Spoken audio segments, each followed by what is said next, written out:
తీన్మార్ మల్లన్న కాంగ్రెస్ పార్టీకి సంబంధించినటువంటి దానిపైన నాకు ఏ ఇబ్బంది లేదు, అది నా వ్యక్తిగతమైనటువంటి అంశం. కానీ ఫస్ట్ ఆఫ్ ఆల్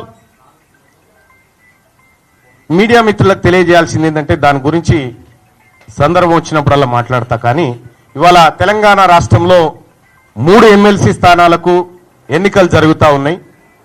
ఈ ఎమ్మెల్సీ ఎన్నికల్లో బీసీ అభ్యర్థులను మరింత ఉత్సాహపరిచే విధంగా ఓటింగ్లో పాల్గొన్నటువంటి బీసీ వాదులకు, సంఘాలకు, మేధావులకు, టీచర్లకు, పట్టభద్రులకు అందరికీ శిరస్సు వంచి నమస్కారం చేస్తా ఉన్నాం. మేమంతా మీరిచ్చినటువంటి బూస్టింగ్ ఇది మామూలు బూస్టింగ్ కాదు. మాకు రేపు భవిష్యత్ తరాల్లో అది ఖచ్చితంగా మంచి రూపంలో ముందుకు పోతుంది. లేటెస్ట్ న్యూస్ తెలుగు మరియు ఇంగ్లీష్ అప్డేట్స్ కోసం ఇప్పుడే క్యూన్యూస్ అఫీషియల్ యాప్ ని ప్లే స్టోర్ నుండి డౌన్లోడ్ చేసుకోండి. సరికొత్త సమాచారాల కోసం క్యూన్యూస్ వెబ్సైట్ ని ఫాలో అవ్వండి. ఛానల్లో ప్రాంతీయ, జాతీయ, అంతర్జాతీయ వార్తలు వీక్షించండి. లైక్ చేయండి.